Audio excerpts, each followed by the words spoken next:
A very good morning, dear students. In class 12th Commerce subject Business Studies, we were discussing our chapter number 7, that is directing. And in this chapter, we were discussing about our first element, that is the motivation. In the concept of motivation, we were discussing about the incentives. Incentives के बारे में अगर बात की जाए, क्योंकि अभी से पहले तक अपन मास्लो हायरार्किकल नीड को कवर कर चुके हैं, ठीक है। तो जो आपके पास में हायरार्किकल नीड थियरी थी, उसे कंप्लीट करने के बाद में अगला जो कंसेप्ट यहां पर आता है, इंसेंटिव्स आते हैं। इंसेंटिव्स होते क्या हैं? इट मे बी फाइनेंशियल और non financial motives which directly influence the efforts of the employees and motivate them and induce them to boost up their performance and to work on their efficiency at their best level. Employees को induce करना, motivate करना इस तरीके से कि वो organisation के interest में अपना बेस्ट कंट्रीब्यूशन दें। ये फाइनेंशियल भी हो सकता है और नॉन फाइनेंशियल इंसेंटिव भी हो सकता है। जब बात करते हैं फाइनेंशियल इंसेंटिव्स की, तो अपन ये कहें कि लाइवलीहुड अर्न करने से मॉनेटरी टर्म में या फिर आपके पास में फिजिकल नीड को सेटिस्फाई करने के लिए जो इंसेंटिव्स दिए जाएं, दे will be the financial incentives. लेकिन जो सोशल साइकोलॉजिकल फेनोमेनन से बिलोंग करते हों, जो आपके सोशल नीड को, आपके साइकोलॉजिकल नीड को सेटिस्फाई करते हों, वो क्या कहलाएंगे? नॉन फाइनेंशियल इंसेंटिव्स कहलाएंगे। अब कुछ एक एग्जांपल्स हमारे सामने हैं। जो एग्जाम में क्वेश्चन पूछा जाता है, जनरली केसेस को डिस्कस किया जाता है और आपको आइडेंटिफाई करने के लिए दे दिया जाता है, identify the incentives discussed in the given condition. तो पहली चीज तो अपने को ये आइडेंटिफाई करना पड़ेगा whether they are the financial incentives और नॉन फाइनेंशियल इंसेंटिव्स। लेकिन ये पता करने के लिए अपने को पहले ये तो पता हो कि फाइनेंशियल इंसेंटिव्स में टाइप कौन कौन से होते हैं। तो सबसे पहले यहां पर अगर बात करें तो पहली चीज आती है पे एंड अलाउंसेस। सबसे पहली चीज क्या आती है? पे and allowances. in every organization, each and every employee work for salary or wages. These are the basic element of for which an employee work in an organization. अगर employee को उसकी salary, उसका wages न दिया जाए तो employee organization में काम करेगा ही नहीं, क्योंकि अल्टीमेटली उसे अपनी ज़रूरतें पूरी करने के लिए उसे मेहनताना देना चाहिए, उसे मेहनताना मिलना चाहिए।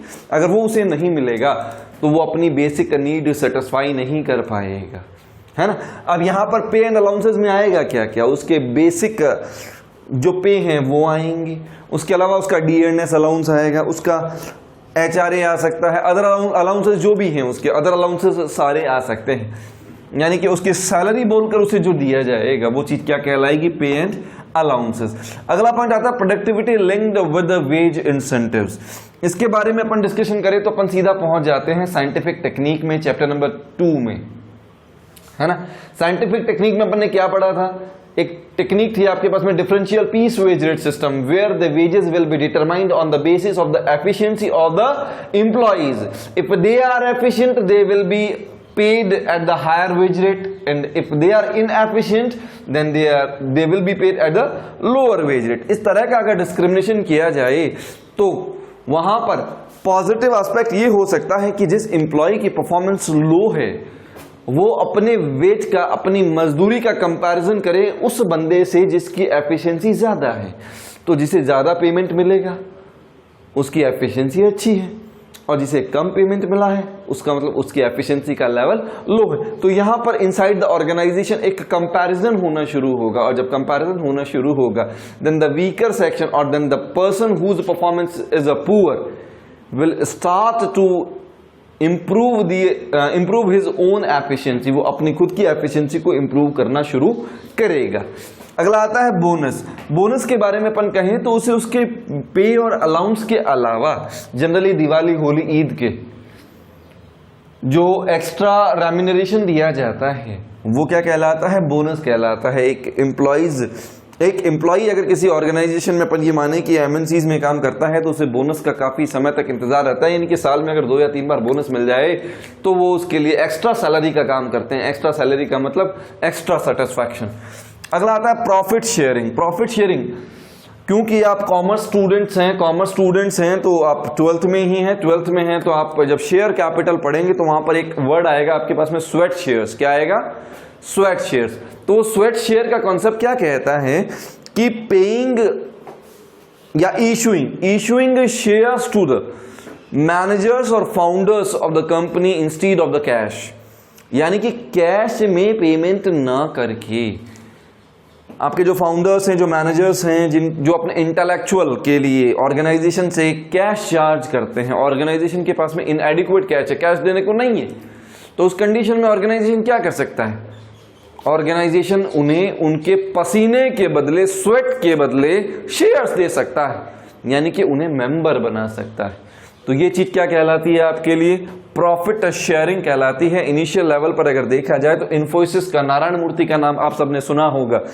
तो शुरुआती दौर में जब यहां पर फंड्स की शॉर्टेज थी तो इन्होंने क्या किया था, अपने जो मेंबर्स थे उन मेंबर्स को कैश में पेमेंट ना करके उनके इंटेलेक्चुअल के बदले अपनी ही कंपनी के शेयर इशू कर दिए। जब अपनी ही कंपनी के शेयर इशू कर दिए, now these employees will become the member of the company and their efforts will directly correlated with the profits of the organisation. It means if they are putting more efforts, the company will get more profits, they will get more share। तो यहां पर आप एक direct link establish कर सकते हैं। ये profit sharing. अगला आता है को पार्टनरशिप और स्टॉक ऑप्शन। को पार्टनरशिप और स्टॉक ऑप्शन का सीधा सीधा मतलब है कि अपने वर्कर्स, अपने एम्प्लॉइज के लिए अपने शेयर्स को मार्केट रेट से कम रेट पर ऑफर करना। अपने एम्प्लॉइज, अपने वर्कर्स के लिए कंपनी अपने खुद के शेयर्स को मार्केट रेट से अगर कम रेट पर ऑफर करे तो क्या कहलाएगा? को पार्टनरशिप और stock option. When the company is ready to offer its own shares to its own employees at the rate which is lower than market rate, ठीक है, तो उसे अपन क्या कह देंगे? को पार्टनरशिप और स्टॉक ऑप्शन। दोनों में डिफरेंस समझिएगा। ये फ्री में दिया जा रहा है, यहां पर मार्केट रेट से कम दिया जा रहा है। ये इंटेलेक्चुअल के बदले दिया जाता है, ये अगले की लेबर के बदले दिया जाता है। Retirement benefits. रिटायरमेंट बेनिफिट्स आपने EPF, employees provident fund, pension fund, gratuity, ये सब नाम सुने होंगे। तो ये सब के सब काम क्या करेंगे? एम्प्लॉइज के रिटायर हो जाने के बाद में उनके लिए फाइनेंशियल असिस्टेंस का काम करेंगे। तो ये चीजें क्या कहलाती है? Retirement benefits. जितने बेनिफिट्स अच्छे होंगे एम्प्लॉइज उतना ही ज्यादा सेटिस्फाई होगा। परक्विजिट्स और फ्रिंज बेनिफिट्स, सुविधाएं आप इसको कह सकते हैं। कुछ एक डेजिग्नेशंस के साथ में कुछ एक फैसिलिटीज भी दी जाती हैं। जैसे मान लीजिएगा किसी कंपनी का मैनेजर है तो मैनेजर बनने के साथ में ही उसे कंपनी ने आपके fully furnished rent free accommodation दे दिया, रहने के लिए किराया मुक्त घर दे दिया, या फिर वहां पर उसे गाड़ी दे दी, भैया आप जो कंपनी है कंपनी की गाड़ी में आए जाएं, फ्री मोबाइल फोन दे दिया, लैपटॉप दे दिया, या फिर घर में काम करने के लिए वर्कर दे दिया। तो ये सारी की सारी चीजें क्या कहलाती हैं? परक्विजिट्स या फ्रिंज बेनिफिट्स कहलाती हैं, जो डेजिग्नेशन के साथ में अलॉट की जाती हैं। These are the kinds of financial incentives which may induce the performance of employees to work positive in the organisation.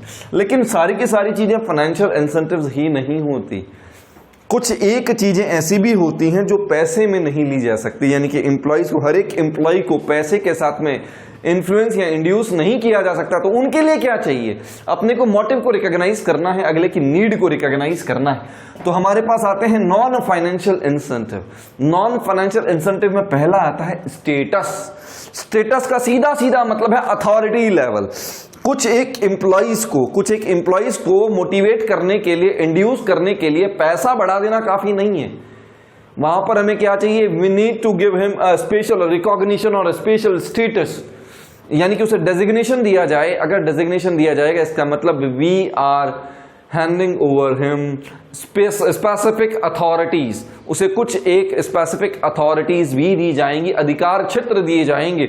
और जब उन्हें वो अधिकार क्षेत्र दिए जाएंगे, आपके पास में अथॉरिटीज दी जाएंगी, in that case he may feel comfortable in the organisation और मोटिवेट इन द ऑर्गेनाइजेशन। अगला पॉइंट आता है ऑर्गेनाइजेशनल क्लाइमेट। आप किसी भी इंप्लॉइज को कितना भी पैसा दो, लेकिन अगर जो ऑर्गेनाइजेशन का क्लाइमेट है वो कंफर्टेबल नहीं है, वहां पर सब चीजें फॉर्मली होती हैं, तो उस ऑर्गेनाइजेशन में काम करना हेक्टिक हो जाएगा। एम्प्लॉइज आएंगे, कुछ समय रुकेंगे लेकिन वापस चले जाएंगे, यानी कि वहाँ पर आपके पास एम्प्लॉइज जो टर्नओवर होगा वो ज़्यादा होगा।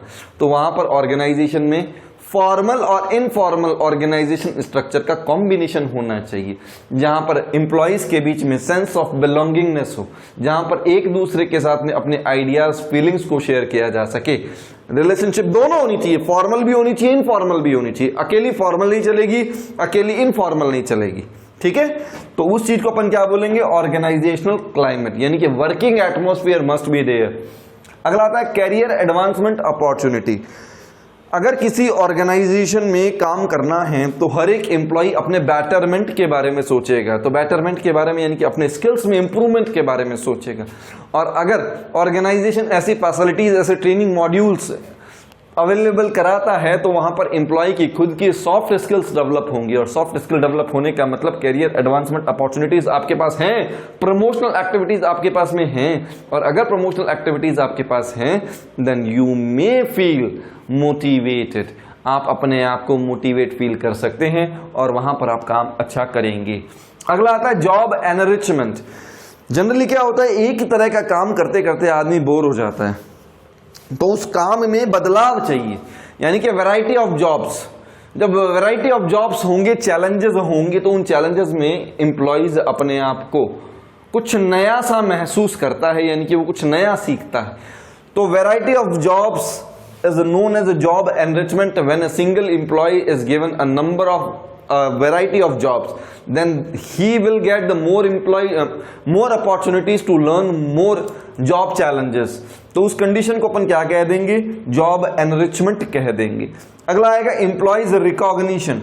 एम्प्लॉइज रिकॉग्निशन प्रोग्राम के बारे में अगर कहा जाए तो जरूरी नहीं है कि एम्प्लॉइज को कैश में ही सब कुछ दिया जाए। कई बार मेमेंटो दे करके, जो नोटिस बोर्ड है वहां पर, डिस्प्ले बोर्ड पर नाम लगा करके, या फिर स्टेज पर नाम अनाउंस करके, शॉल उड़ा करके, माला पहना करके, इस तरीके से भी एम्प्लॉइज को क्या किया जा सकता है, मोटिवेट किया जा सकता है। तो यहां पर इस तरह के जो ऑनर किए जाएंगे उस ऑनर को अपन क्या बोलेंगे, एम्प्लॉइज रिकॉग्निशन प्रोग्राम बोलेंगे। अगला आएगा जॉब सिक्योरिटी, यानी कि अश्योरेंस ऑफ द जॉब। क्या होगा, अश्योरेंस ऑफ द जॉब। आपने कई बार वर्ड सुने होंगे, on the job, of the job. Of the job का मतलब बिना नोटिस के निकाल देना, ऑन द जॉब का मतलब प्रॉपर नोटिस से निकालना। तो जनरली ऑर्गेनाइजेशंस में क्या होता है कि जब रिक्रूटमेंट किया जाता है तो इनिशियल ईयर और 2 ईयर, साल या 2 साल के लिए प्रोबेशन पीरियड होता है। उस प्रोबेशन पीरियड पर दोनों आपस में एक दूसरे को जज करते हैं। एम्प्लॉय ऑर्गेनाइजेशन को जज करेगा, ऑर्गेनाइजेशन एम्प्लॉइज को जज करेगा। अब दोनों ही अगर सेटिस्फाई हैं तो मान लीजिए 2 साल प्रोबेशन कंप्लीट होने के बाद में उसे ऑन रोल कर दिया जाएगा। ऑन रोल का मतलब he will get all the benefits. All the benefits का मतलब अब अगर कभी भी दोनों एक दूसरे को छोड़ना चाहते हैं, they need to serve a proper notice period. एक दूसरे को नोटिस पीरियड सर्व करना पड़ेगा, यानी कि हाथों हाथ आपको जॉब से नहीं निकाला जा सकता। It is a kind of job security. अगला आता है एम्प्लॉइज पार्टिसिपेशन। देखिए, अपने घरों का ही एग्जाम्पल ले ले कि हमारे घर वाले, अगर माताजी पिताजी अगर कोई डिसीजन लेते हैं और बीच में अगर हमसे पूछ ले, बोल बेटा ऐसा करें या नहीं करें, चाहे हमें नहीं पता हो लेकिन फिर भी अपने को कितनी खुशी होती है कि हमसे भी पूछा गया। तो सोचिए कि ऑर्गेनाइजेशन में भी ऐसा ही होता होगा। When a manager comes to his employee and ask that we are taking this decision, will you agree with this or not? If you have any idea then please join us. तो वहां पर जब आप अगले का idea लेंगे तो employee will feel himself motivated, यानी कि जो मैनेजर्स हैं उन्होंने उन्हें एडिक्वेट अथॉरिटी दी है। यू आर वेलकमिंग, या managers are welcoming the ideas of the subordinates. तो इस चीज को क्या कहा जाएगा, एम्प्लॉइज पार्टिसिपेशन कहा जाएगा। और लास्ट पॉइंट आता है एम्प्लॉइज एम्पावरमेंट। एम्प्लॉइज एम्पावरमेंट का मतलब यह है कि manager should not interfere in each and every decision taken by the subordinates. Let him allow to take their decisions by themselves. आप एम्प्लॉइज को उनके डिसीजंस खुद लेने की ऑटोनॉमी, अधिकार क्षेत्र दें।